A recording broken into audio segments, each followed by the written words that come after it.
Good evening, listeners, brave navigators of the enigmatic and the concealed. Have you ever felt the pull of the unanswered, the allure of the mysteries that shroud our existence? For more than a decade, a unique comic publisher has dared to dive into these mysteries, unafraid of the secrets they might uncover. This audacious entity is Paranoid American. Welcome to the mystifying universe of the Paranoid American podcast. Launched in the year 2012, Paranoid American has been on a mission to decipher the encrypted secrets of our world. From the unnerving enigma of MK Ultra mind control to the clandestine assemblies of secret societies. From the awe-inspiring frontiers of forbidden technology to the arcane patterns of occult symbols in our very own pop culture. They have committed to unveiling the concealed realities that lie just beneath the surface.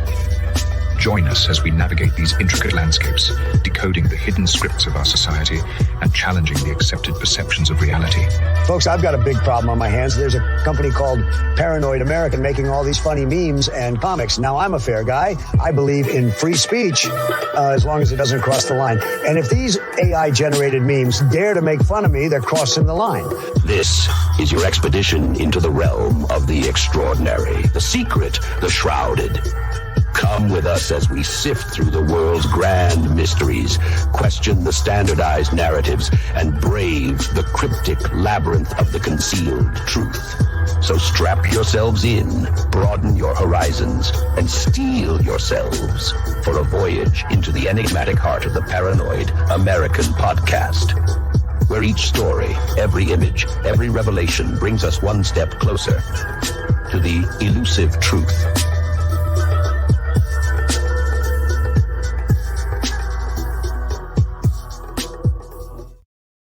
It's another episode of Paranoid American, dropping that hot content that you all love to watch. And I'm doing this full time now, if you don't know that already. So if you like Paranoid American, if you like the content, join the Patreon, go to the website, buy everything I got, buy 10 of everything I got, give it to everyone you know, get fired from your job, and then do the same thing I'm doing. And today we've got someone that is doing his own thing, Chris Banta from Romanus Records. First of all, welcome to the show, Chris. We're gonna make you feel nice and at home here. And yeah, romanusrecords.com. Chris Banta, he makes Romanus. Romanus. Oh, you're good. Look, man, I probably Indiana it up. It's Romanus because I say it is, but I'm sure there's a pronunciation guide. It's probably the other way. What do you put on pancakes? Syrup, butter. Okay, syrup. No, it's another dialect thing where some people say syrup, right? And some people say syrup. Crowns. What do you call fizzy drinks? What do you call a Coke? Well, you call it a Coke. I would call it a Coke most of the time, but okay. I'm conscious that I should be calling it a pop or a soda. All right, that's what I was going for. I thought I knew you were gonna say pop. So yeah, and we just called them soders. Soders is another accepted one. So Chris, welcome to the show. Please, for anyone that doesn't already know who you are, give a quick introduction to yourself, what you do, where people can find you. Yeah, Chris Banta. I run Romanus Records and Romanus Custom Vinyl Manufacturing. I run a DIY DIT record label that I've been around for about almost 9 years. That focus on independent artists across the U.S. and the globe. And then I run Romanus Custom Vinyl Manufacturing, where other bands and labels can hire me to make handmade custom records. And what I mean by that is I make things like liquid-filled records, sand-filled. I've made records with real scorpions in it. It's really wild. Check out my Instagrams. I did stuff for Fall Out Boy this year. Did stuff for MXPX. Did stuff for Motley Crue this year. Yeah, it's been a wild ride, no doubt about it. So, yeah, it's hard to explain. And I've been doing this stuff full time for like 4 years, and yeah, it's stranger every day. So for anyone listening, I've got romanusrecords.com pulled up, and I'm just looking at a few of them. So, like for example, there's a maggot-filled record. Now, were these dehydrated? I assume they were dead beforehand. Yeah. So look, those are maggots on a technicality, but it sounds better. So those are mealworms. Okay, but those are larvae. They're in their larva state, and any larva is technically a maggot. So it just sounds better. But yeah, they're gross for sure. I'm not trying to become the bug guy. Has that started? Have you started getting all sorts of people that want like crazy bugs inside their records now? I've had a couple. Yeah, the scorpions was really gross. And look, those things, I didn't go and hunt a bunch of scorpions, or we didn't chase them down. Like they were in some guy's shop. They were like in formaldehyde, for 30 years or something. So, but yeah, they reeked to being in formaldehyde. So, yeah, man, it's been a wild ride. But yeah, just look at that. That's so gross, dude. So how thick is this record that we're looking at here? At the time, it was the thickest record ever made, but it's playable. There's some technology that had to happen to make that happen, and then after that allowed me to make, more or less, the world's first. Obviously, why wouldn't it be? We made guitar pedal records last year that are playable records that are a working guitar pedal.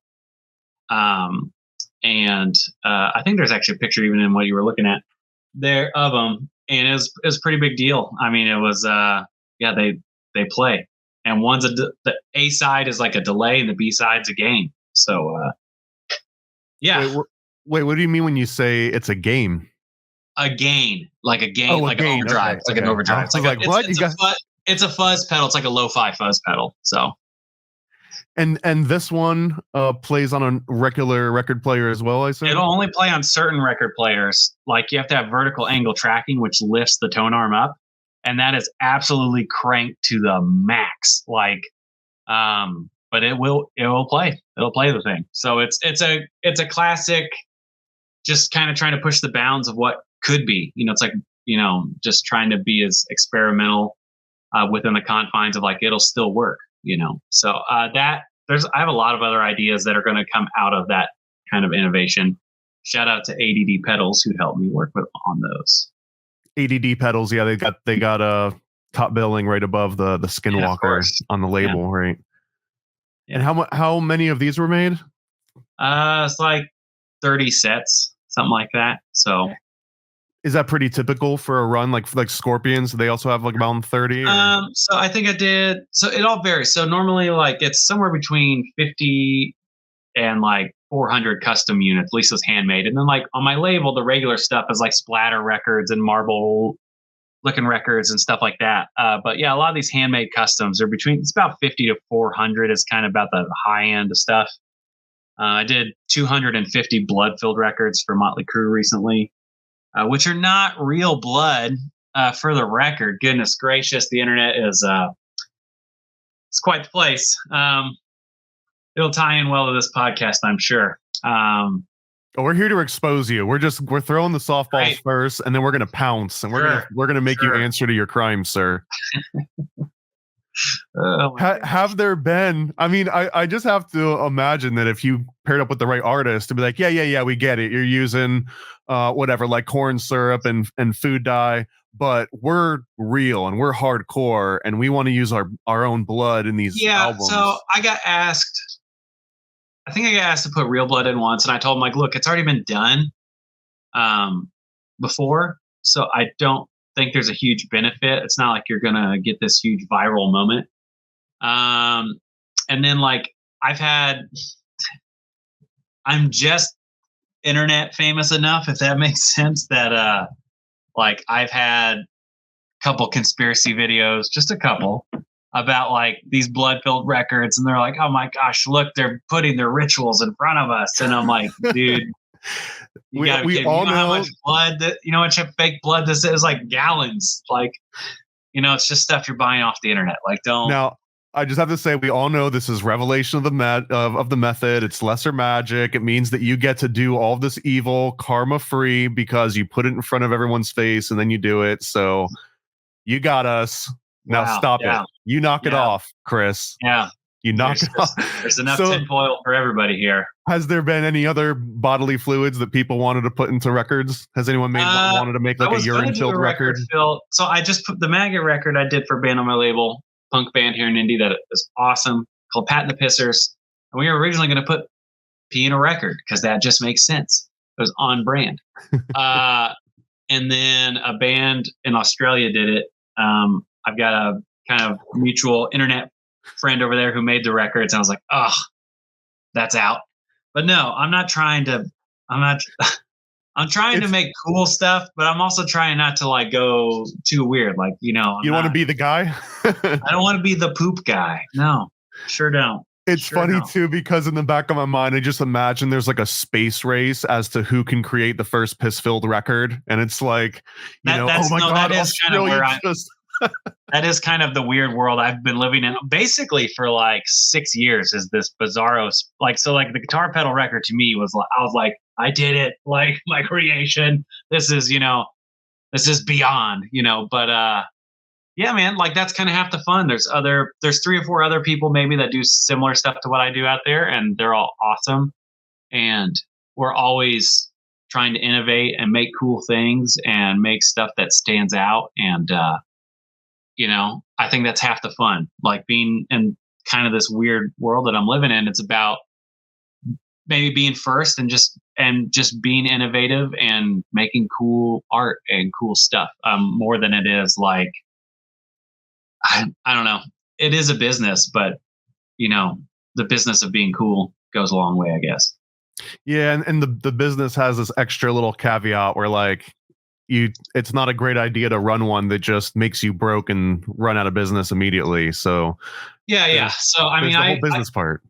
Yeah. So I kept every weird handmade record I made was proprietary to my label for the first 4 or so years, but I always knew the move long term was to open a manufacturing arm where other bands and labels could order and have me make the stuff. But I wanted to make sure the stuff was strong, performed well, because it's normally at a premium price for that kind of stuff.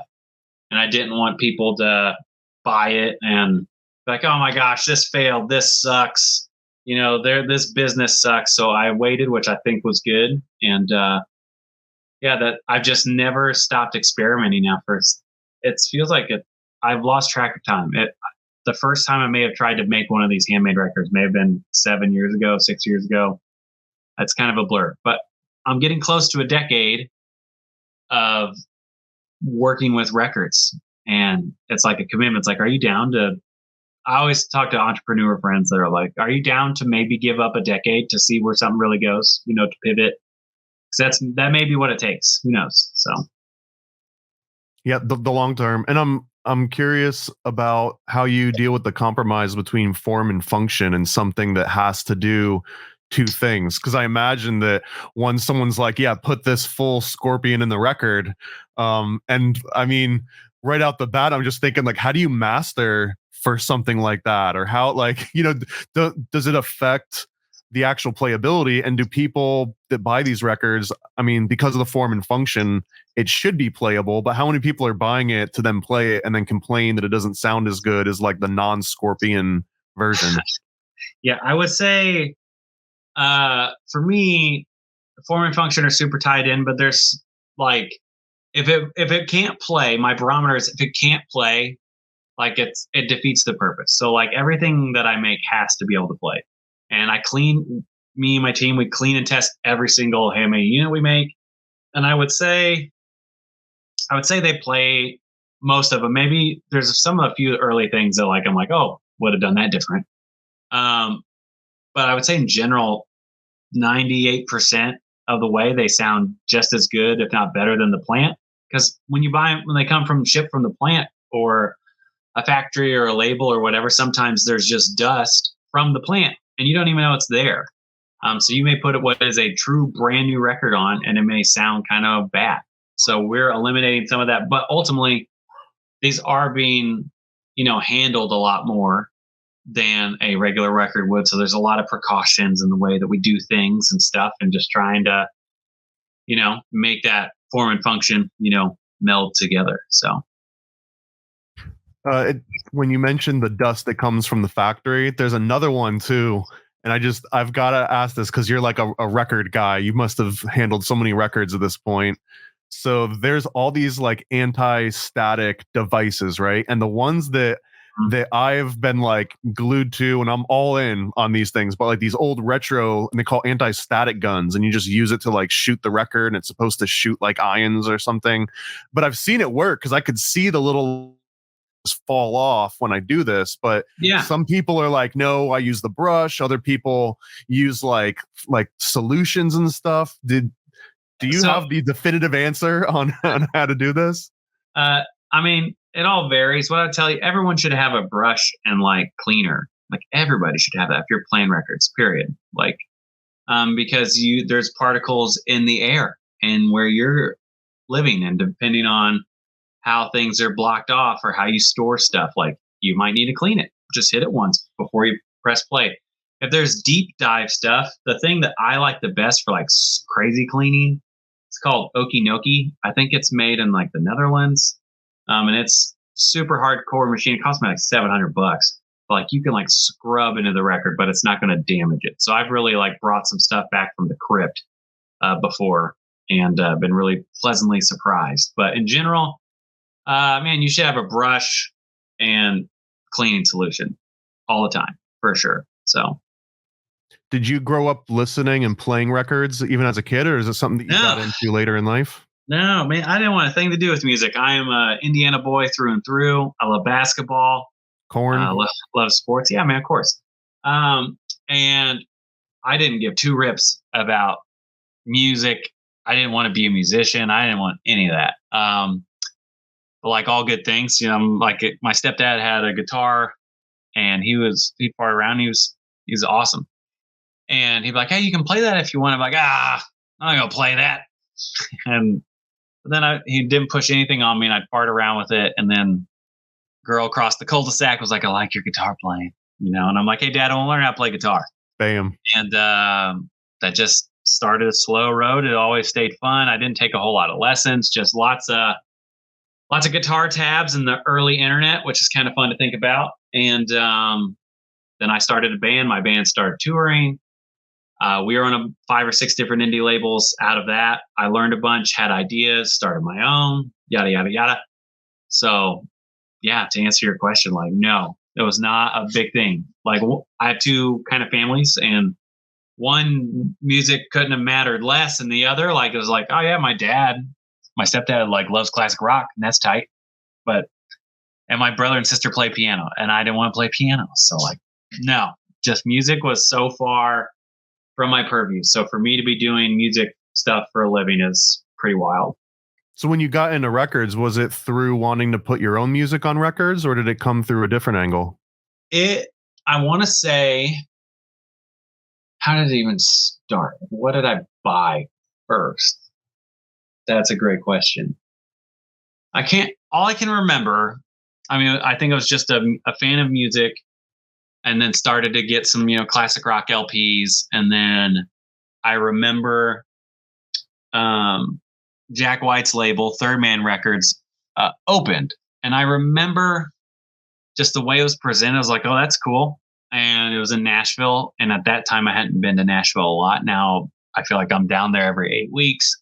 I went to the grand opening of his store and everything. And it was like super cool. I was like, oh, and it was very vinyl centric, and that was pretty new to me. And that helped kind of lead me down that road. And Third Man did all kinds of cool custom stuff, still do. That was like so inspiring clearly to what I do. And out of that, I think just all of those combined forces, and then me starting a band, made me get into records. And then like, man, wouldn't it be awesome if my band had vinyl? That was such a big moment. To get our first, you know, pressed record and stuff. And then it just snowballed. How did the first one come out? Was it like mastered properly and like everything considered? Or do you think back of like all the mistakes? It came out fine, but like you just do what you know. I will say the industry was different. There's a lot of customer service stuff that's way different. I won't dump on the plant that I worked with then, but it was like, you sent the stuff in by mail. Like I sent a CD in by mail with a piece of paper that had dictated all of our potential requests or options that we wanted. And I just waited for a random phone call. No email, just waited. Mm-hmm. That was it. Like, then that seems implausible today, you know? So yeah, that's kind of how it went. So you were touting a few different things earlier when you were like, yeah, that was the first record that was also a functional guitar pedal. And I think you also had like the first LED, lit up record as well. Do you have any like legitimate Guinness Book World Records, or do they consider any of this for Guinness? I'm sure I could if I want, but some of it's like, yeah, well, of course it is. Like, why else would this exist? You know, there's certain things. I've heard there's lore. My LED record, there's mild lore around only for the nerdiest of music people that my record may have stopped another important LED record from existing because mine was first. I don't know. We'll see. I've just been won the space race. Yeah. I've been nudged in a direction to be aware of that a few times. But yeah, I don't know. I'm sure they would, but parts of it would just be kind of like superfluous. It'd be like, I did this to be real self-congratulatory towards myself. Great. You know, so yeah. I'm sure if I wanted to pay whatever it is they charge, I'm sure they'd be happy to take my money and give me a little plaque and paper. But yeah, otherwise it doesn't make a whole lot of sense. So, I mean, you say like, for what reason, but the reason is because I personally think that there's categories in the Guinness book that exist just because someone was like, I want to be the first person that hopped on one foot and put their hand in there. But you're doing stuff that legitimately is being done outside of Guinness. So it has that much more merit to belong in that book, more so than whatever idiot's doing I kept left my clothes for 7 years.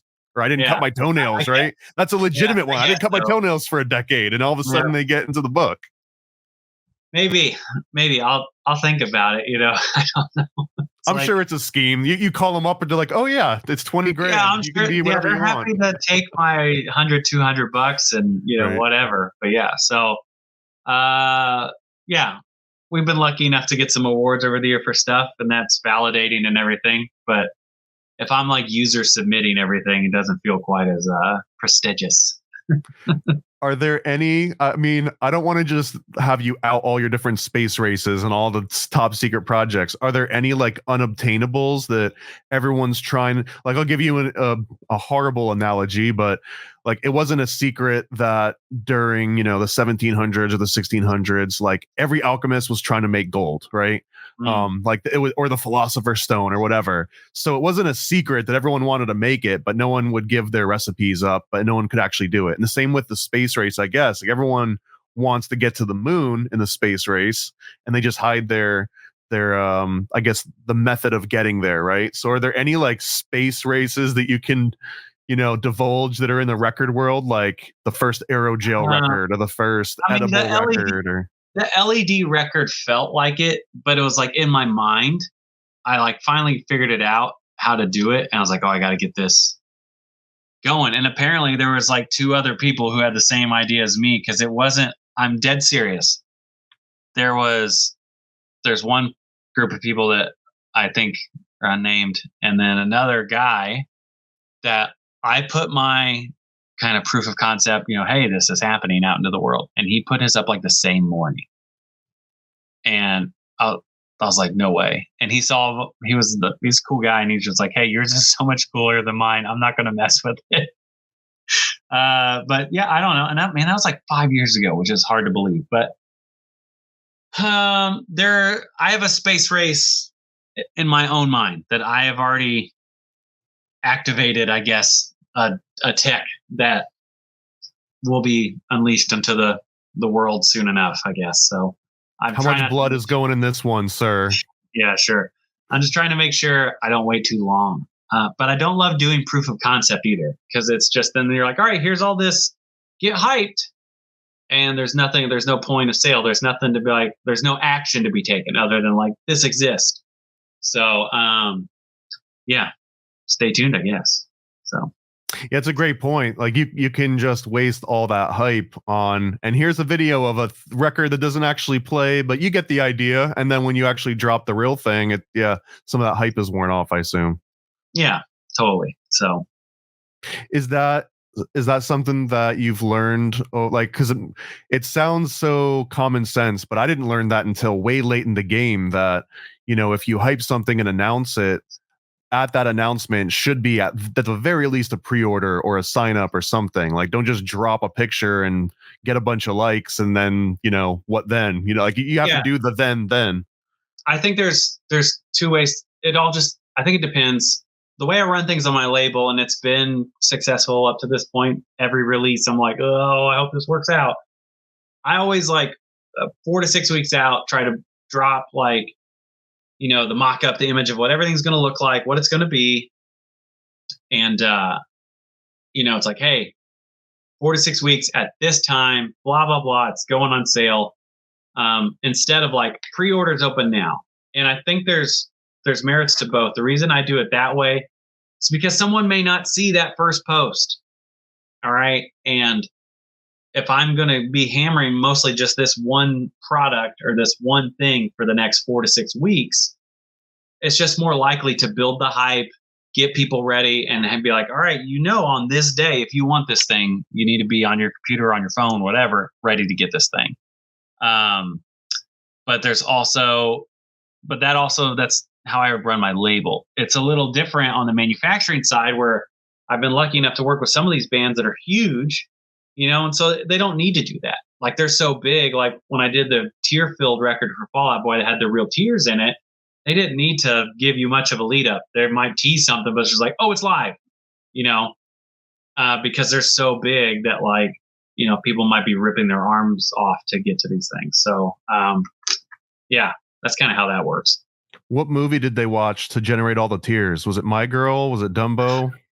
I know you rolling your eyes because I know this is the most common question when that record comes up. Well, I will tell you, it's real. If you're wondering, did they send me some of their tears? Yes, they sent me some of their tears. It wasn't enough to fill 50 records, but I diluted it across the whole thing. And with your tears?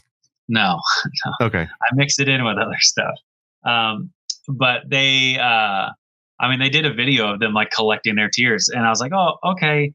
I'm still is that real? And then at the end of this video, there's a package that's getting shipped out. And I'm like, oh, that's in my house. And the bad part is the vial that had the tears in it, I lost it. It's in here somewhere. Some collector would die to have it. And it's in here somewhere. I dropped it on the floor. Do you want to clone your own album? Yeah, it's in the abyss here somewhere, but it exists. It's around here, but I wish I knew where it was now. Strangely enough, so it was just fun to frame that and then have that vial in there, So, are there any materials that failed in catastrophic ways? Let's just say you put popcorn kernels in a record and pressed it. Would it pop? And stuff like that where you didn't expect things to happen. Not that I can think of, but there's just been lots of failures on my end of just how to make these things, how to innovate, what to do, what processes do and don't work. And, the balance with everything is it either has to be thematic, has to be really artistically cool looking, or just be weird and so out there that it grabs your attention. But I'm always telling bands sometimes that are approaching me. This is always my favorite example. Where they're like, oh, if we could just press anything in a record, that's cool. And I'm like,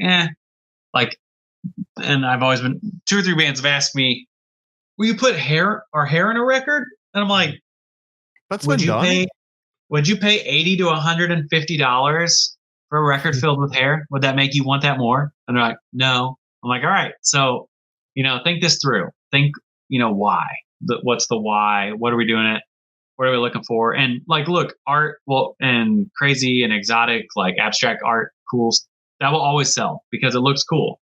But as far as insertion records, me putting stuff in them, I try to help people have a reason or be thematic. Or if it's just shock value is fine too. So, Have there been any like hard no's where someone like starts explaining your idea and you're just like, nope? Yeah, I've said no to some things, and I don't want to out any of these people.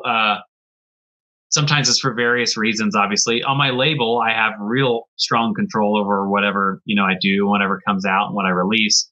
On the manufacturing side, it's very important to me to live with as much as integrity as I can, as like corny as that sounds. So like my thought process has been, if you live with integrity, you won't live with regret, or at least less regret. And so there's been projects, like I had someone ask me to put real ashes in a record once. And I was like, I'll do it. But what was the why? Like, is this like a family member? Does it mean a lot? And turns out there's some place in India where a lot of people spread their ashes in some sort of like ritualistic kind of thing over there. It's just part of the tradition. And they were like, oh, we're just able to grab a bunch from here. And I'm like, oh, I don't want to, that's jacked up. Like, and I said, no, because it's like, and of course it's some metal band. And I'm like, if I sprinkled, my dad, my, mom, whoever at one of these places, I wouldn't want some goober coming up here and getting a big scoop and sending it to me. And, you're like, oh man, I think grandpa ended up in a record. I don't know. Like that's you want grandpa to be jamming out for eternity? No, that's not cool. Not unless it was grandpa's final wish or something, man. So like, that's some stuff like that. Like I try to, be aware of like the person I'm presenting and being more than presenting. And, my business reflects me. So I just try to be smart about any of that stuff. Cause sometimes bands will have crazy ideas and I'm like, yo, that's not cool. Like, that's not okay. So yeah. Has there, well, yeah, I don't want to get so specific that you're like outing anyone, but I assume you've gotten like unreasonable request. Like, has anyone like, put this, I got some acid, put this acid in the record, or put this, put a joint in the record. Yeah. I mean, everyone wanted to do a weed record for years and I got asked to do it.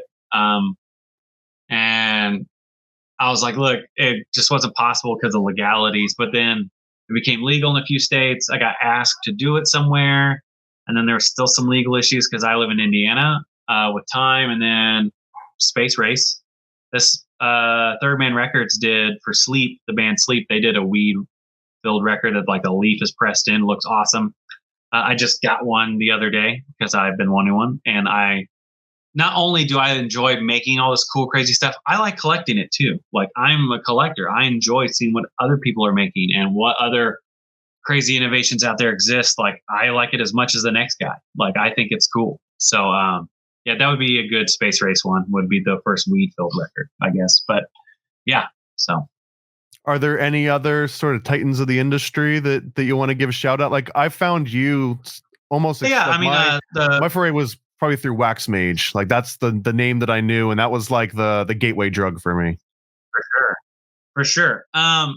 Yeah, I mean, the people I always like kind of think of, like the guy, Matt Ort, who runs Plastic Cat Deviations. He's probably like my favorite liquid filled maker. I think his liquids look cooler than mine.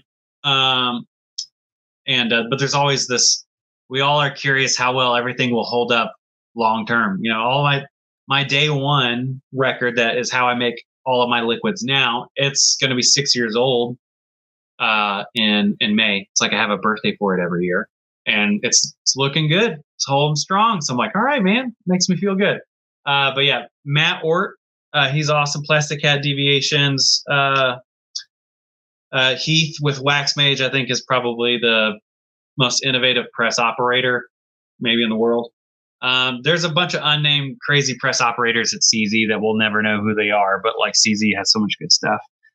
New Cosmos is doing some cool things. Man, I know I'm forgetting somebody, and they're gonna be like, this dork doesn't respect. It's one of those rough questions, right? Where it's like, oh, you didn't mention, Aunt Sally, and now she's mad. Those are like those are the first people that initially come to mind. There's a guy in Germany doing some cool stuff. Those are the first people that kind of come to mind that I'm immediately think of. And then there's there's guys who do like incredible packaging. Like the packaging is so good, like and innovative. What? Right. There's something I just got for Aesop Rock where the jacket is like themed and lights up. It essentially works like what seems like a giant expensive greeting card, but for a jacket. But it's super rad. Man, this is gonna make for a bad podcast. Where is this thing? I've got it, and you could just react to it. Oh my gosh, I just saw it. I'll pull up an image of it too here. I got it. Yeah. Okay. It is.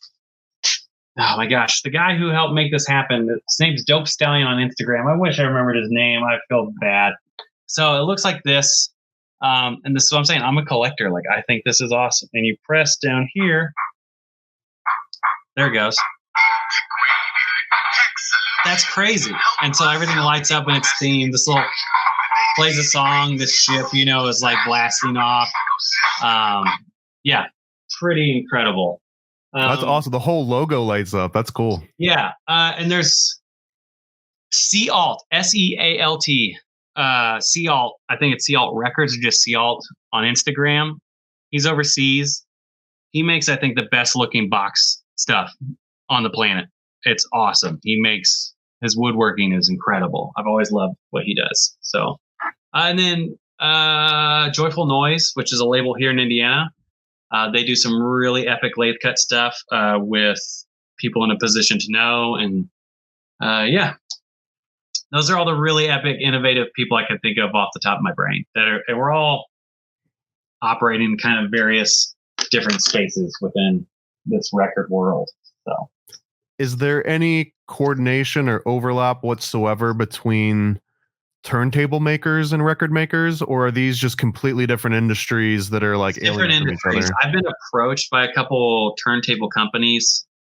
I had one that would just give me some pretty crazy phone calls where they wanted to partner up on some stuff, and then those calls went dead. And you learn in the record industry, that's how a lot of stuff goes. Sometimes it's just like, man, we're going to do this and this and this and this, and then just nothing. Just hear nothing. And then sometimes it's like 3 months later, hey man, we're sending these to you. They're on their way. And you're like, okay.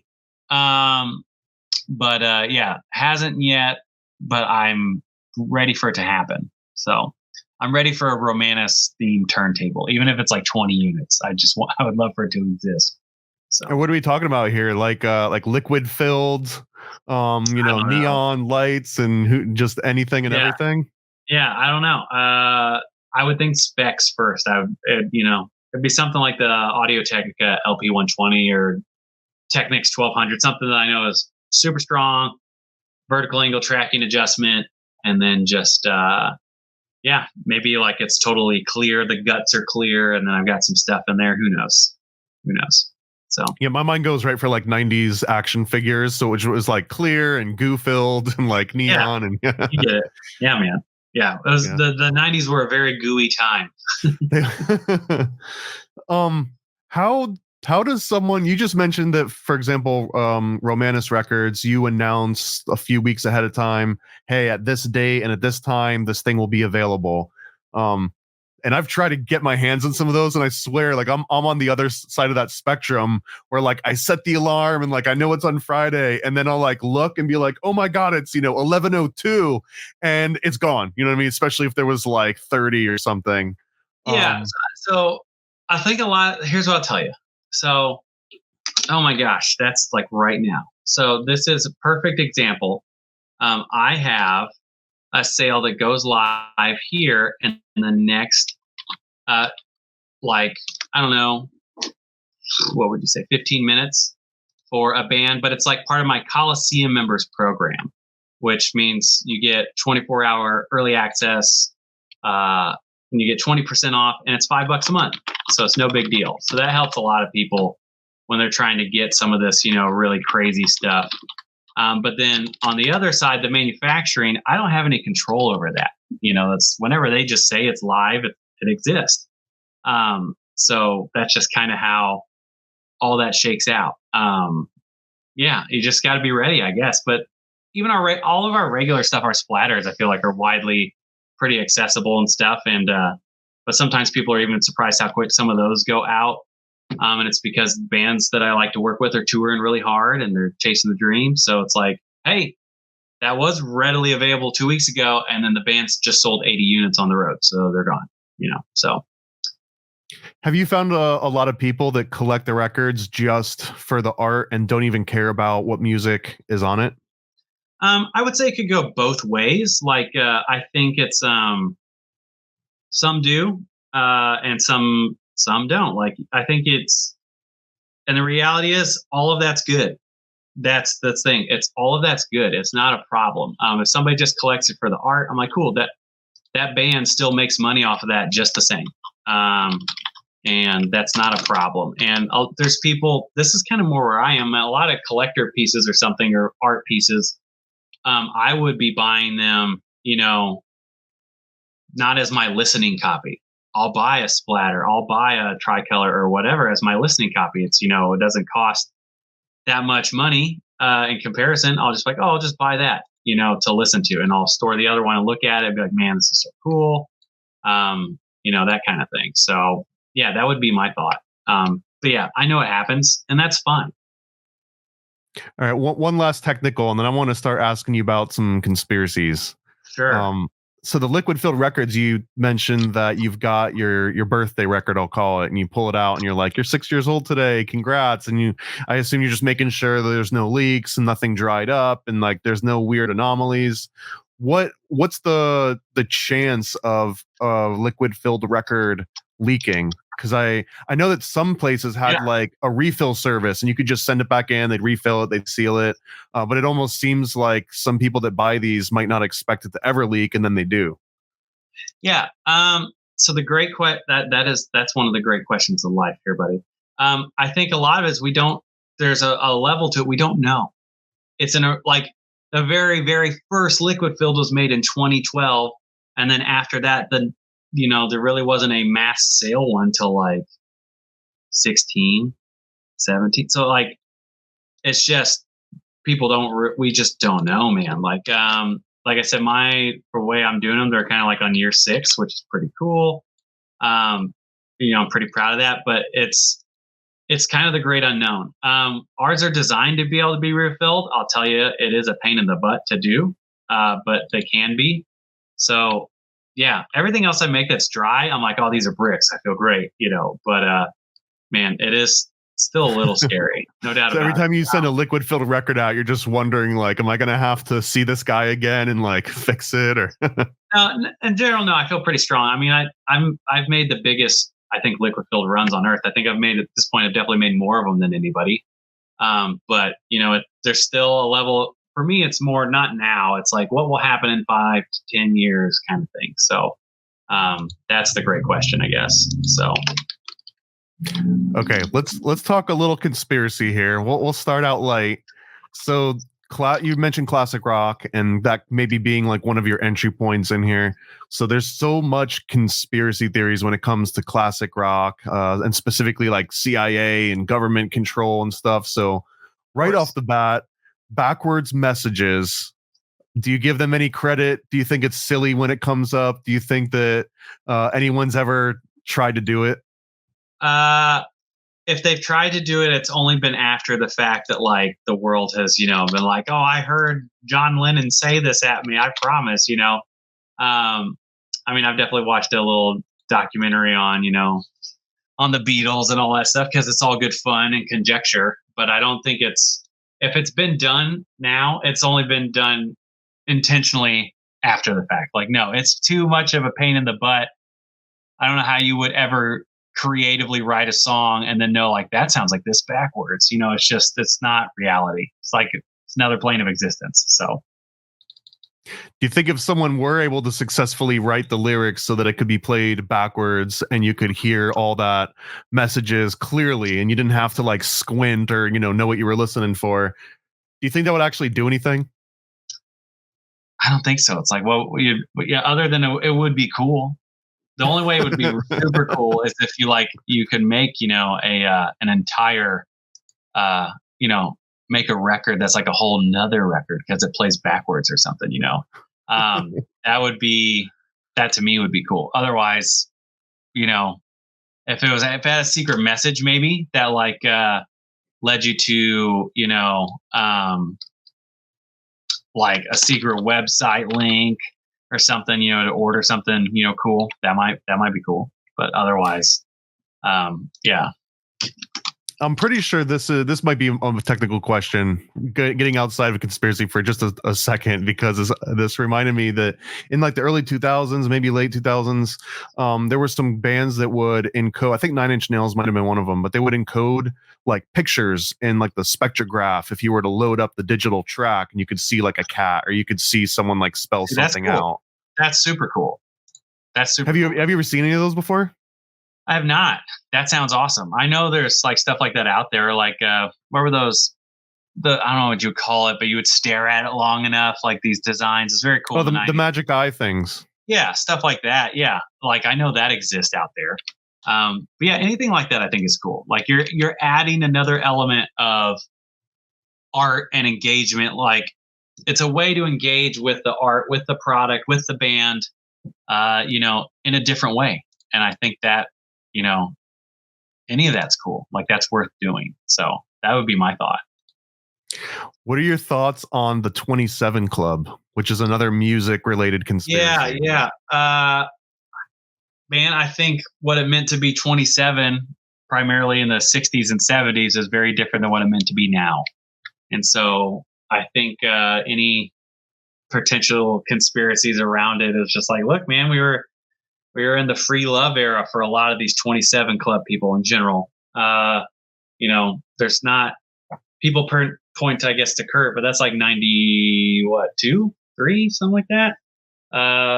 And then most everybody else is like 60s, 70s, so it's like, I think it was just the responsibilities of being a 27-year-old were very different than what we expect it to be now, I guess. So no tinfoil here on that one either, man.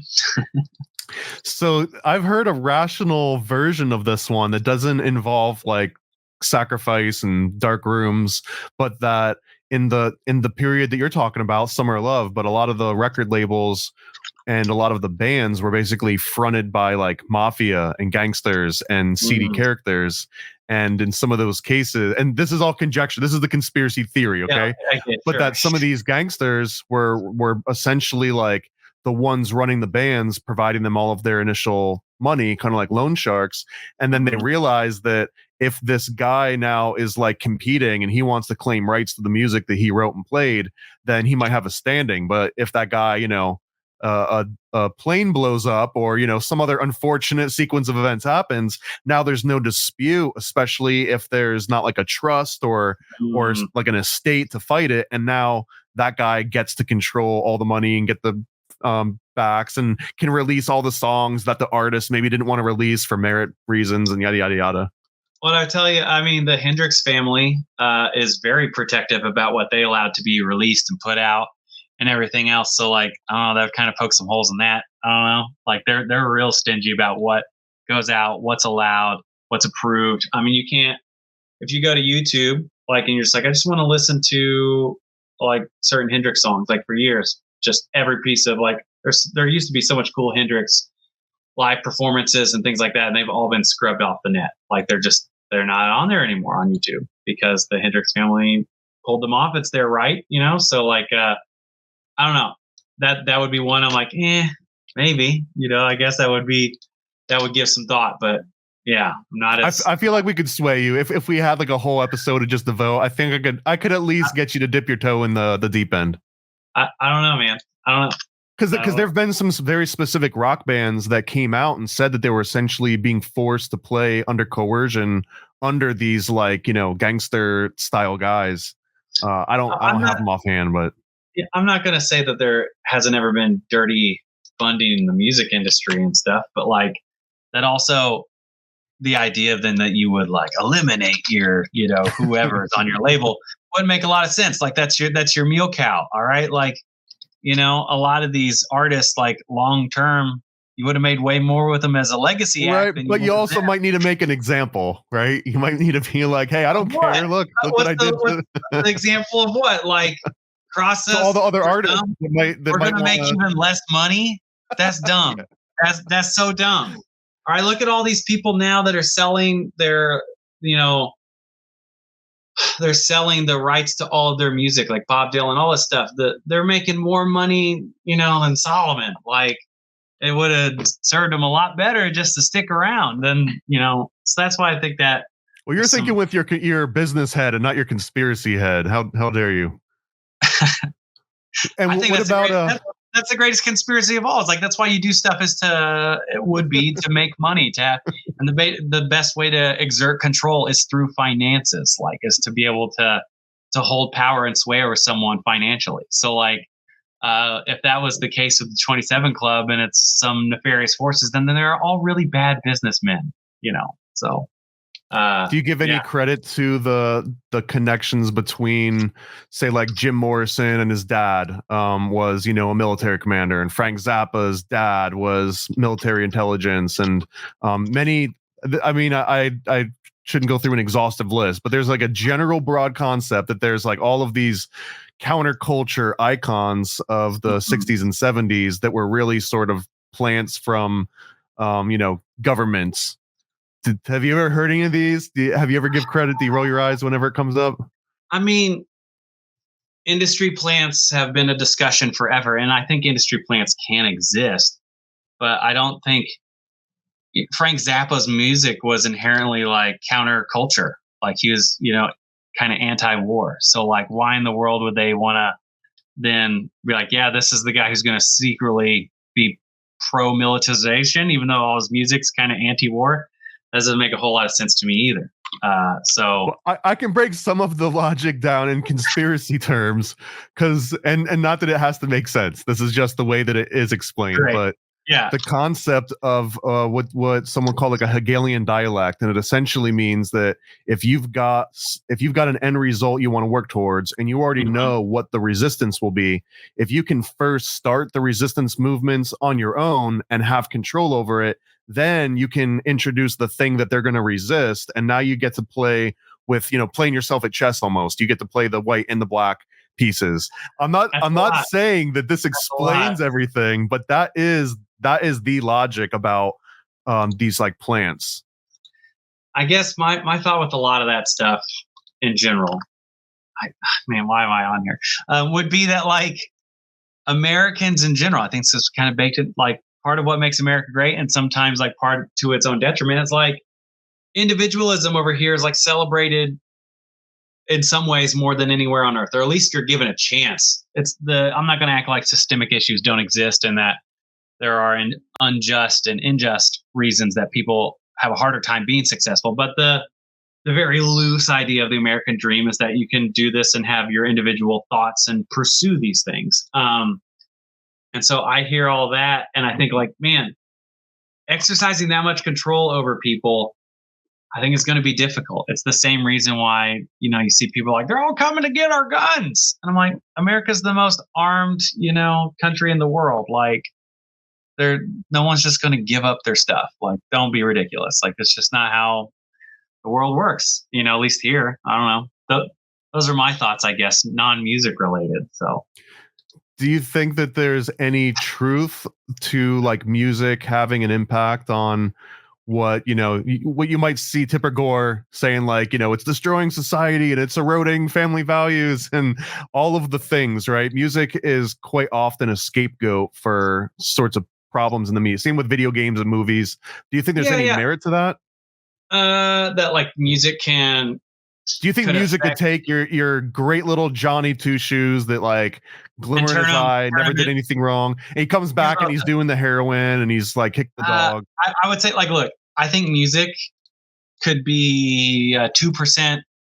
It's just part of the sauce of life. It's juice. Like, music affects moods. Like, we know that, but that doesn't.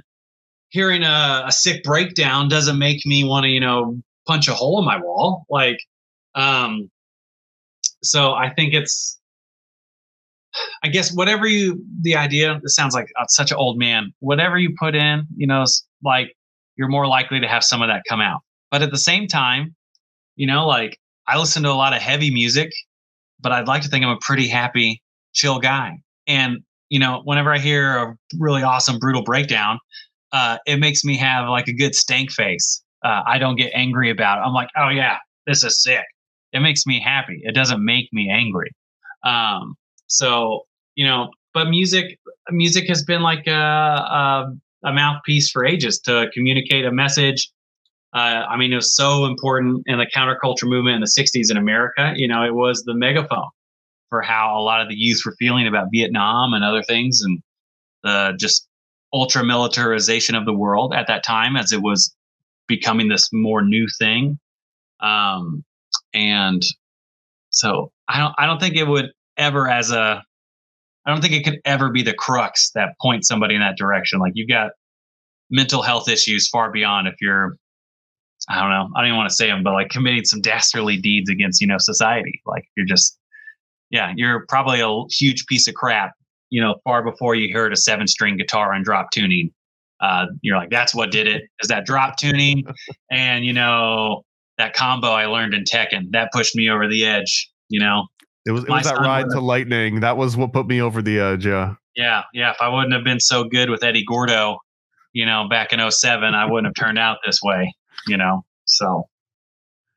Are there any, you can just say no. I won't believe you, but you can say no because you run like a record label and you make records for other people and stuff. Are there any genres that you just can't take, like opera or, I don't know, children's tunes, or are you just like, I listen to everything literally? Well, you can listen to everything, but there's like, enjoy is a whole nother thing. And then the older I've gotten, I've been able to appreciate things more. As a perfect example. There's a lot of pop music that I don't always love, but there's some pop stuff I really like. But I understand making my opinions on a pop song when I was younger would have been like, oh, this is easy. Like, anybody can do this. Now I'm older, I'm like, no, this is hard. Crafting a good pop song, a true earworm, is hard. Because if it was easy, everybody would do it, because the ramifications are so great. Like, if you can truly have a crossover hit, it's next level. So I guess I can appreciate everything, but I don't have to enjoy it. So I'm not trying to put out an opera record, next week or anything like that. I am going to put out a piano record next year, which is totally different for me. But I'm doing it mostly for the art, like the art of what the custom will be. So it just has a really good theme. Makes sense. So maybe you can help convince me here, or dispel some of my own bias that might be misinformed. Like, I love vinyl. I'm not a purist between like digital and analog and all that. Like, me either, man. I love them both. But there's one weird thing. How am I going to discover this new band? Not on vinyl. All right. Like, I would literally have to go. People don't spend money, ironically, at least not that much. I would have to go into a store, which are far more limited now, and just shuffle through and be like, this album art's cool, and I'm going to spend $25 to $30 on this. Like, in this economy, come on. Like, so yeah, go ahead. Well, you're bringing that right where I was going. So one of these areas that I don't understand it in my mind, and maybe you're the one that could convince me or point me, but video game albums, like, I love the video game. I love vinyl. I love the combination of the two, but something about taking music that was stored on an 8-bit cartridge, and then transposing that over to vinyl, it almost feels like there's nothing. Like, I understand the arguments when something gets recorded and put to vinyl and it gets mixed in a certain way, but maybe when it's like 8-bit and 16-bit video game music, am I missing some extra nuance that's like, dude, you're missing out? There's this extra layer to it.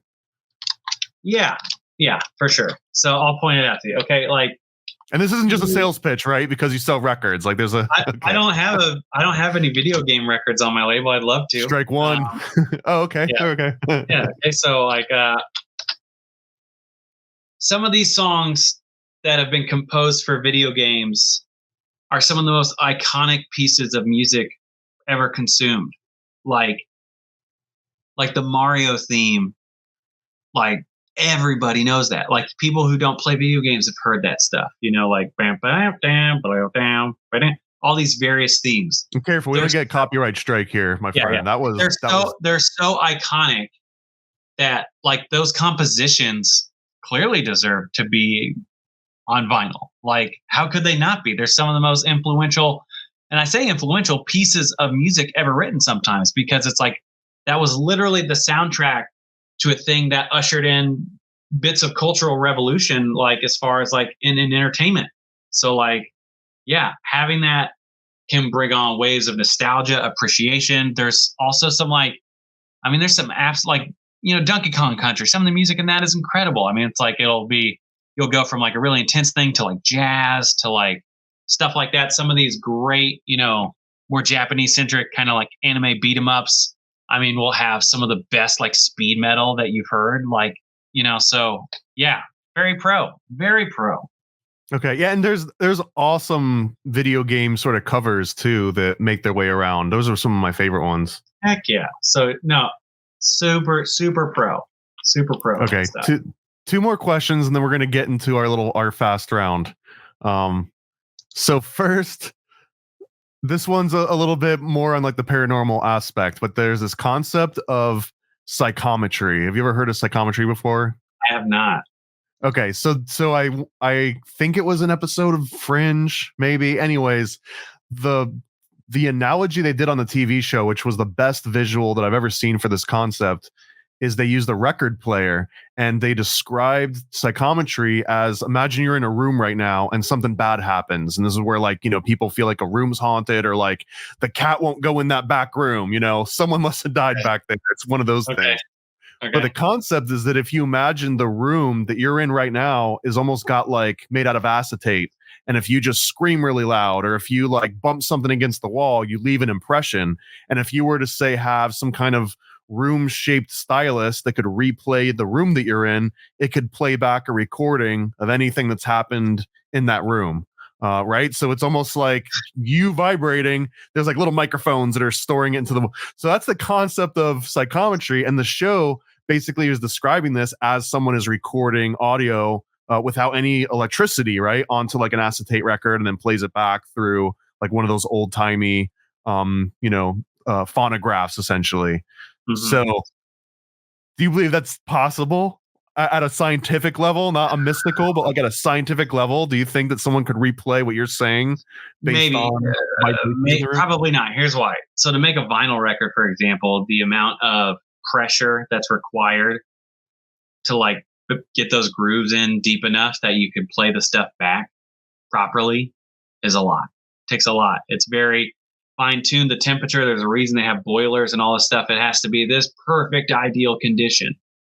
So now take out all of that technology, take out all of that, you know, just, I don't know what the right word would be, just ingenuity that they've done to make that happen. You're taking all that out. Now you're trying to essentially scrape the sound off the walls. Like that sounds nice, but I don't trying think to find carpet shake. Yeah, dude. Yeah, doesn't sound plausible to me. Man, I sound like I'm just dunking on everything. I'm like, yeah, give me another one. I'll just dunk on it, no problem. That's it. So let's knock them out. Well, here's one that you can definitely dunk on if you want. I'm curious. AI music is just like starting to come out of nowhere. Like it went from, oh, I can kind of make that out, to like, wait, this is AI? And yeah, do you have any just immediate thoughts? Do you think it has a place, doesn't have a place? Is it a threat? Is it a bonus? I think it's a threat because it will continue to evolve, and it's going to get so good at some point. They're like, look, this song's a banger. I don't care that a robot made it. I love this song. Which that inherently, that's a danger. Yeah. And then like things, you know, like a lot of famous artists, you know, I mean, their voice is already so available that it's easier for AI to mimic it. Just look at your intro and imagine where you're at, you know, in 5 to 10 years from now, what that's going to be. Because we know that AI is learning at a much faster pace. Like I don't know what implications you're making. I had Robert Stack and Donald Trump officially read those lines for me. Don't make insinuations here you can't back up, sir. Yeah. So, I mean, those would be my initial, you know, thoughts. Yeah. You know, how do you see it as a threat? I mean, I understand how it's seen as a threat, but how do you see it as a threat? To, like, real artists and humans creating real art that has emotion baked into it and has the lyrics are coming from their story, from personal experiences, all that stuff. And if you don't have that, I think you're, going to be in a bad spot. So that'd be my thought. Can we deconstruct this a little bit? So like, sure. What about autotune? How do you feel about autotune? It's just I don't really have a problem with it. Like, it's a tool. It's a tool. And some people have taken that tool, like T-Pain. T-Pain took that tool and just put it on its head. He's like, hey, this is now like an effect. It's like akin to a guitar effect. I'm just going to slam it on my voice because I think it sounds cool. And no, I don't think somebody who uses a little auto-tune on their voice for a second is therefore fake or whatever. Because there's a difference between a little and a lot. Like somebody like, and you can tell when they perform live. Also, there's other factors that happen live. Okay, things like in-ear technology, that's a lot newer. That's the last 10 years, I think, or something maybe. And it's still, even in the last 5, it's becoming more mainstream for a lot of bigger artists to have. So it's like, when you're if guys who are playing in arenas, it's really hard to tell what the heck do I sound like. That's why they're always going like this. They're like trying to hear the in-brain voice. Like, what do I sound like? So, I don't lose too much sleep over that. Yeah, I think it's just a tool. It's just a tool. And when it's used poorly, you hear it and you're like, oh, that sucks. That sounds stupid, so. Well, and that's a good point, because you're saying there's such thing as, a little and a lot. And I guess that's where I hyper focus on finding where that line is. And sometimes it's a fruitless endeavor, because it's like you can always have something, for infinity, and you'll never get to this true midpoint because you can keep having it over and over and over again. But are you familiar with MIDI? I assume so, because you work in music and stuff. So let's say you've got a plugin that you play the chord, and then it uses AI or algorithm to then suggest the bass line or suggest the melody based on the notes you played. Are we at the line yet of where AI is taking the soul out? Not sure. I mean, that might just be a tool, especially if you're a solo artist, you're just self-producing all this stuff. So we treat music very differently than we do other things. It's more precious, I think, to a lot of people, and maybe for good reason. But if I told you hey man, I need you to go make a podcast intro for your podcast, and go into Chat GPT and put in podcast intro for conspiratorial deep dives on American history and economics. Give me a 1-minute show intro with, sarcastic tie-ins, and give me 20 results. You would happily probably take that and then parse the best bits of it, make your own thing, and you're like, all right, cool. And I think that's no different than what you're proposing with a MIDI. But it could also be a false equivalence. But I think we give certain things more credence, oh, of course. But people use ChatGPT it's of course, no big deal. But if it even touched music, sometimes I think it could just be a tool. It could be used as a suggestion. It could help give you ideas. You're like, oh, I wouldn't have thought of that. That's cool. And then I think the best example I can give that makes that maybe not as, I'm just curious where it goes. We all listen to music. Bands all write stuff. They're all inspired by somebody. That's cool. I'm going to put that thing in my type of song. But when another person does it, it almost always comes out different in the wash, unless you're Greta Van Vliet. And this is I don't hate Greta Van Vliet. I'm sure they're nice people. And that was a get ready, because this is actually, after this is the fan club meeting. Yeah. And I think that they do a lot of good stuff. It's just that their first single was pretty on the nose, but otherwise, they're fine. They're fine people. They're kids. They're kids, man. So this echoes a lot of the same points that get made in the art world too, about people generating, paintings and illustrations and stuff, which is something very close and dear to me, because I've been publishing comics for the last 10 years, and I've worked with hundreds and hundreds of artists, and it's across the board a little mix. But I mean, if I had to just throw numbers at it, I'd say like 90% of artists are very anti-AI. It's taken all the gerbs. You know what I mean? The same. And there's this interesting dynamic about this one because for the longest time, even when I was growing up, everyone had this preconceived notion that, well, AI is going to do the analytical stuff. It's going to do all of the like the left brain stuff, all the number crunching and all of that like non-creative business. And anyone that works in the right brain space is kind of immune from like this second coming of technology. And then sure enough, as soon as AI starts coming on board, the first thing it does is it's like, I'm going to do art and music. Yeah. And I feel like it took a lot of people by a big surprise, and also like feeling like you were going to go from untouched to being at the front line has put a lot of people on edge. So and I think a lot of those fears are super fair and valid. Like digital art, like guys who are crazy proficient in using and manipulating Photoshop, there's real danger that like AI could like totally elbow out a lot of those people. Because it can just generate basically what you wanted to do, potentially give you 10 to 20 options in a matter of seconds. I farted around with Midjourney quite a bit, probably about a year ago, because it was fascinating. It was just crazy what you could come up with and just what it would spit out. I mean, it was just like, no way, this is crazy. I already know the answer. I think a lot of this AI stuff could be used as a tool. It could help give you some inspiration. It could help lead you down a path.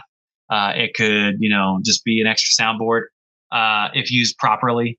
But we all know, like, you give a mouse a cookie, give a robot a cookie, people are going to just use it to the nth degree. I remember as soon as Midjourney was really starting to get moving, there are guys making like, hey, I make children's books. I'm making children's books with Midjourney. And they're like, isn't this great? And then like, it only took 2 weeks for the internet cultural zeitgeist to be like, no, this is awful. Like, what are you doing? And so, I mean, I think it's a real danger for sure.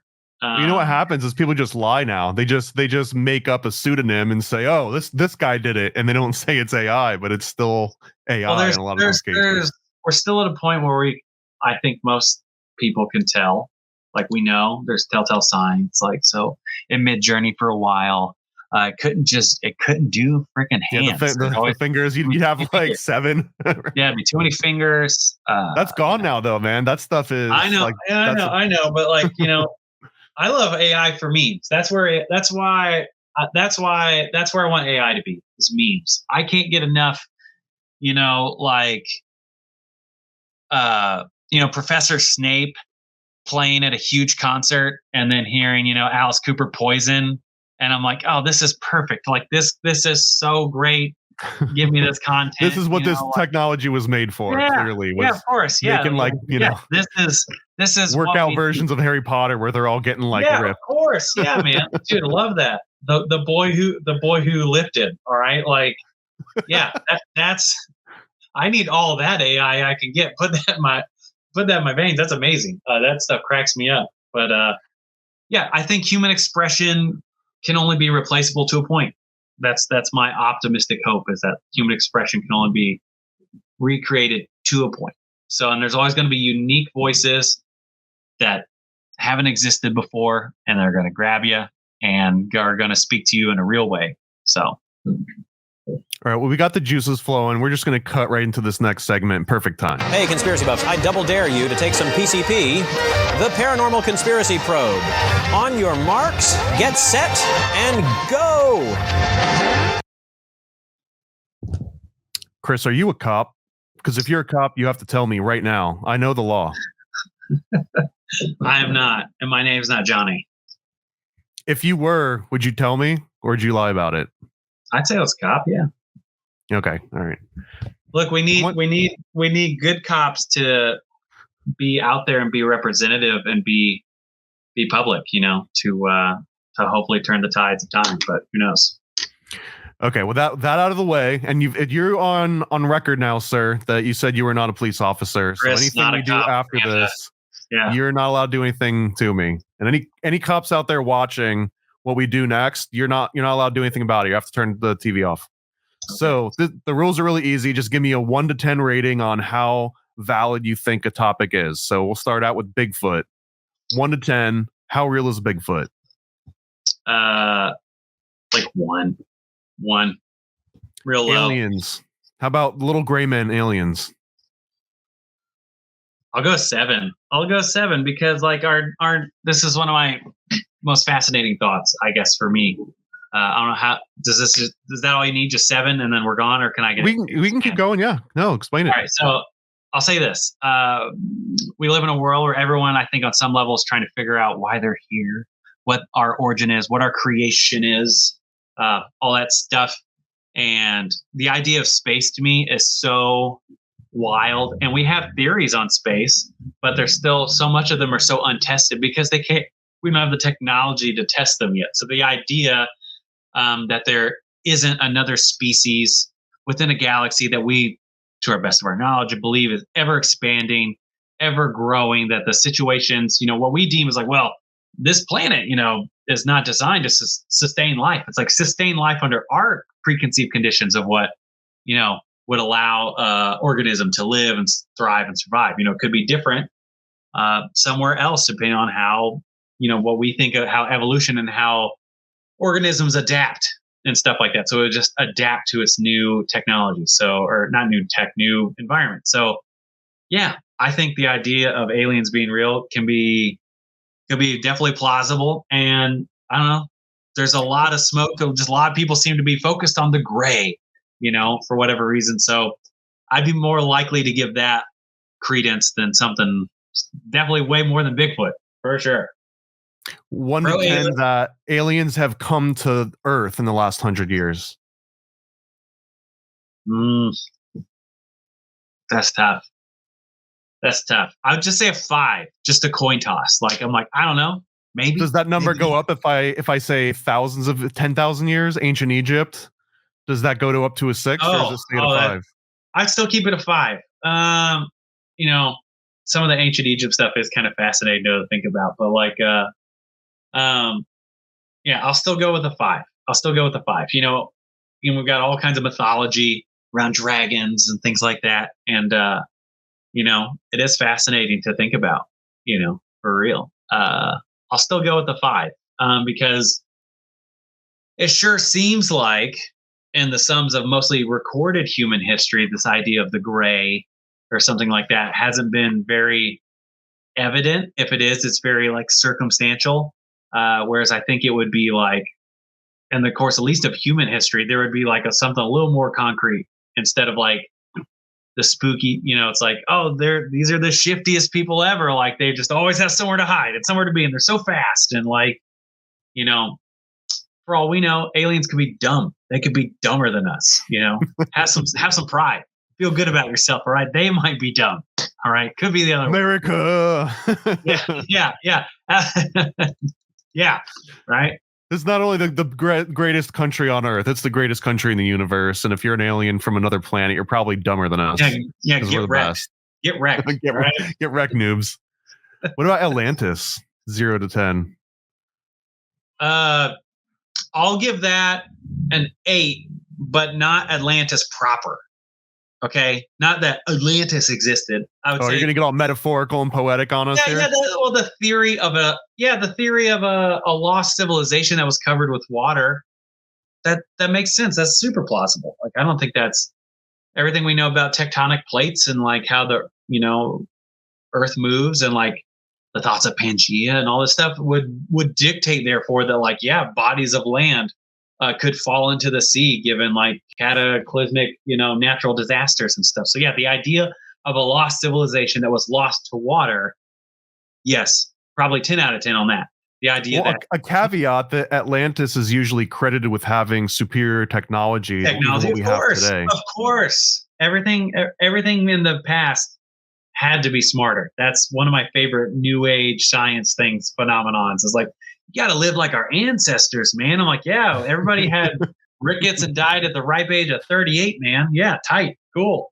I'm not saying that like processed foods aren't bad and you shouldn't be slamming chicken nuggets every day of your life, but there's also like the unification between I don't know, like anti-vaxxers and homeschool crystal moms is a fascinating one to me. So. This is going to sound like a total tangent, but this one comes up, and it's the first thing I think of when someone brings up the chicken nuggets. And I know you're talking about like pink slime McDonald's chicken nuggets. Shout out, McDonald's is one of our sponsors. We love your pink slime. But I always wonder. Nuggets. They've had the worst nuggets for like forever. Easy, you're talking about our sponsor now, Chris. I'm not talking about your. I'm not speaking out against all of the blood factories that you're in league with. But seriously, everyone always credits the Native Americans with using the whole buffalo and how, ethical that was. Isn't creating pink slime chicken nuggets just the American version of eating the whole buffalo? Like you're grinding up all that grizzle and the beaks and the little flaps that's a fair question. You need those hooves. All right. Like America loves hot dogs, so is that not just we're eating the whole buffalo? I don't know. Yeah, you might be right. You might be onto something there. Maybe you been looking at the arches all wrong, all these years. How about Hollow Earth? Have you heard about Hollow Earth? Yeah, I know all this stuff, man. I'm an active churchgoer, which therefore means I know some people who are probably more susceptible to some of this insanity, which makes me sad. Yeah. Is that a zero? Is that a zero? Yeah. You're like, so no, yeah. Hollow Earth 0 out of 0. And can we apply that to Flat Earth as well? Yeah. That's the next record I need to make. I need to fill it with monatomic gold. All right, that's what I need to do. Well, you could just put the Arctic wall around the edge of the record, and people would use that as proof. Yeah, the ice wall. Even vinyl makers know about the ice wall, so it's got to be. There was a record that was made out of ice like 10 years ago. Like they just etched, grooves into ice and stuff. Obviously, it would only last so long. But yeah, that would be fun. If I had the right conspiratorial band, like as far as like they're just dunking on it, I would happily make an ice wall record. That'd be hilarious. What if it was a pro ice wall record and it was trying to spread the no? Is that an no? I'm not making that. No, I'm not making that. No way. No way. And you brought this up. I won't go too much into it, but I also have seen an overlap between very religious minded people and Flat Earth. This isn't like a square is a rectangle kind of a situation, but there's definitely overlap. And I think part of that is because the Flat Earth puts the Earth back at the center of everything instead of the sun. And now it's like, something put us here. It was designed.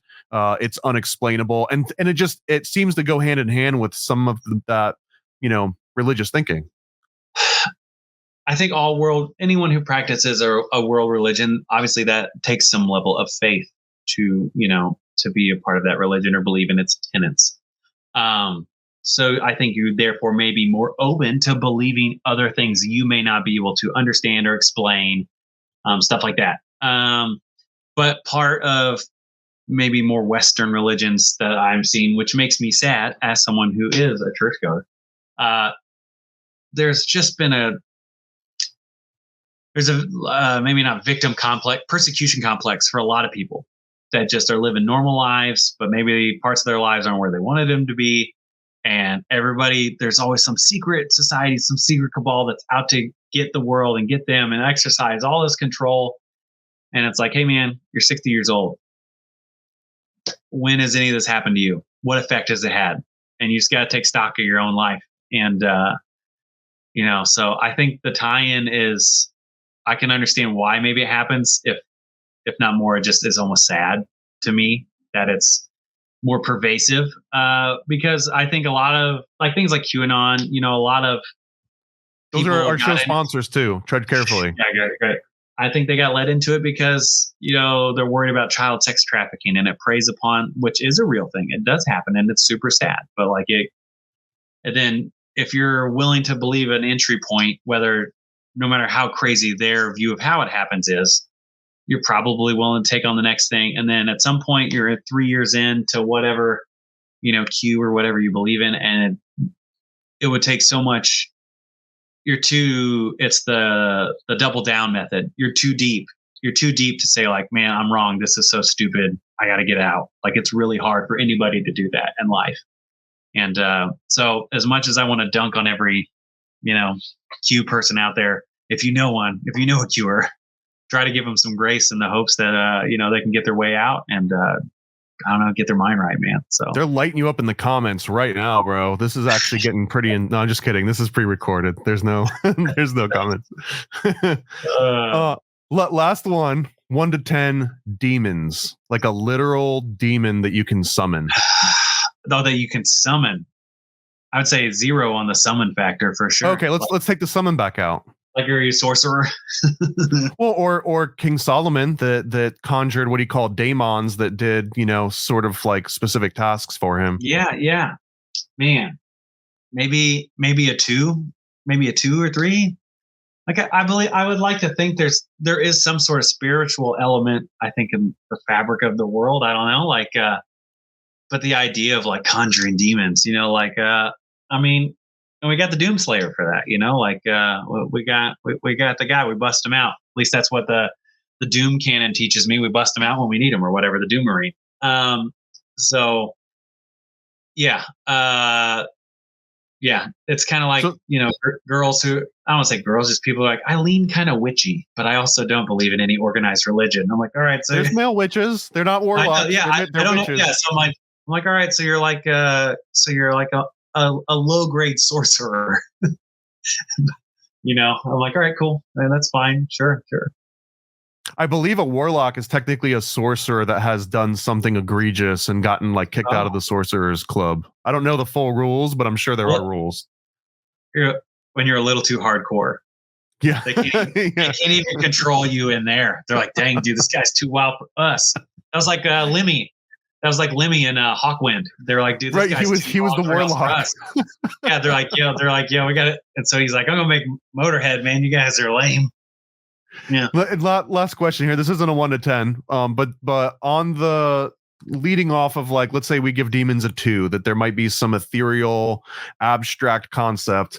What do you think there's the chance? Again, you don't have to rate it, but what's the chance that like music interacts with that? Could you put on, Marilyn Manson, like all of his albums back to back, and then play all the Ozzy albums? Like, is that pleasing or attracting demons? Do you think there's any intersection in those worlds at all? Do you think they'd be attracted to New Kids on the Block?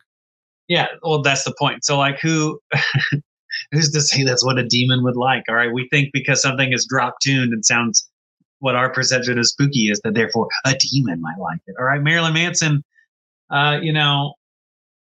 shocking, has all these sexual assault charges against him. Like, does not appear to be a well-adjusted guy. I can't believe it. And I got, all these people told us, like, look how well read and spoken he is. It turns out he's just a giant piece of crap. Well, he was Paul in the Wonder Years. Did you know that? That's crazy.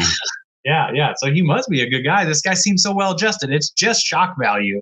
No, he just turned out to be. He was Kevin Arnold's best friend. Are you saying Kevin Arnold's best friend is a bad guy? He didn't know. That's fair. But yeah, it's just like, no, I don't think so. Because then taste would change. All right. Like our perception of that is only within like recorded music. It's like 150 years old. So, was before that, I was like, oh man, sick lute riff, buddy. You really shredded on that lute today. That brought me out, so if that was a 0 out of 10, 0. Are they're drop tuning the harpsichord and just playing D over and over? Demons might like avant-garde jazz for all we know. Do you think that there's a coincidence that so much rock is played in drop D tuning and D starts with D min? I don't know if anyone's connected those dots. That's like numerology with letters, whatever letterology is. It's gematria, sir. I'll have you know. Thanks, great. See, you're up on it. I didn't know. Oh my goodness. All right, well, we'll see how this does. Maybe we'll do a part 2 where we truly expose all the horrible doings of Romanus Records. That he had to hide all the vials of blood before we started, folks. Just want to let you know. I got him on tape. We'll show you that, and the Patreon only exclusive. It'll be $200 access, but it is guaranteed to ruin Romanus Records, just their reputation across the industry. So I appreciate you coming on here. It was a total gotcha situation. No, seriously. Thank you, Chris. And I love all the records that you're putting out. Is there any like major release that people should sign up for the Coliseum VIP now in order to get a chance at? Yeah, there's one that comes out tomorrow. And today is December 7th, so I don't know when this is going to go up. Patreons maybe, but yeah, is there anything coming out like late December, early January? Yeah, well, this will be the one regardless. I'm like, yeah, if you want to put this on the show intro, knock yourself out. Calva Louise, Over the Threshold, putting their record out right now. Their song called Third Class Citizen is just brutal. It's awesome. I love this band. They are playing Download Festival. They are an Amazon music artist. They got thrown a bunch of money from Amazon. They like are on all these Spotify playlists. They're playing all these massive festivals. They played Reading already. And they're still like super, on the DIY hustle. So I'm absolutely blown away by this band. So that would be someone I would for sure look into. So I'll be watching that. And then somewhere in January, February, I should have a holographic record coming out for romanusrecords.com. Otherwise, follow Romanus Custom Vinyl Manufacturing on Instagram, which is stuff we do for other people, for bands that if it's not pre-ordered, they'll like, hey, this is live. If you follow that, sometimes, like I think there's still a couple of Sandfield records I made for MXPX for sale, or, things like the Motley Crue record, like you would know, they're like, hey, that's available, that's coming out, stuff like that. So yeah. Just to head it off at the pass, if there's someone out there that's like, oh, my band totally wants a Blood-filled record or a Sand-filled record, like, do you have just like the like a MOQ, like a minimum order quantity that someone would have to get in order to play in this space? Typically, I think 25. So I'm not asking you to like, it's got to be 200. No, like 25. So I'm down to do art, man. Not everything I do is for Motley Crue level bands, man. I'm happy to help, a smaller band too, because that's what's happening on my label. Those are the bands I'm helping. So yeah. Sweet. Well, in the comments again, any AI artists that are writing songs about Flat Earth and QAnon, you heard it here. Chris is willing for free to do your initial release of 25. He's laughing, which means I'm right. Okay. Thanks, everybody. I said no ice walls earlier. Right? I said no ice walls unless it's anti-ice wall. All right. Made my ice wall stance very clear. All right. Thank you. Thank you again, Chris, man. This was an awesome conversation. I hope you had a good time. I hope I didn't scare you off too much. And yeah, I hope to post one of my newly acquired Romanus record purchases once I wake up on time or join the VIP and get the 24-hour special access. Tomorrow, 3 p.m. Eastern, the one, this Throne holographic one. That's the one you want. I'm telling you, you can get there. You can make it happen. I'm in. So. And since we're promoting products here, I'll end us on a commercial for the new comic that we just wrapped up with Sam Tripoli. It sold over 1,000 pre-orders, which is huge for an indie publisher like me.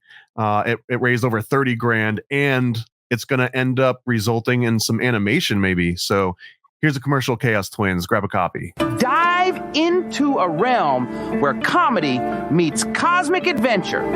Chaos Twins, created by comedian Sam Tripoli and comic publisher Paranoid American, will sweep you off your feet. Join two girls with the astonishing ability to morph into animals, rally with their cryptid crew, and traverse diverse dimensions. But you don't have to take my word for it. Sign up now at chaostwins.com. In a place as curious as Crown City, adventure awaits at every turn. Meet Anna and Becca, two spirited souls navigating a world filled with wonders and weirdness. Alongside their trusted allies, Biggie, Matilda, and the Chupacabros, they'll stand against aliens, reptilians, and mysteries beyond imagination. Dive into their captivating tales and discover a world where anything is possible. For more information, visit chaostwins.com, samtripoli.com, and paranoidamerican.com.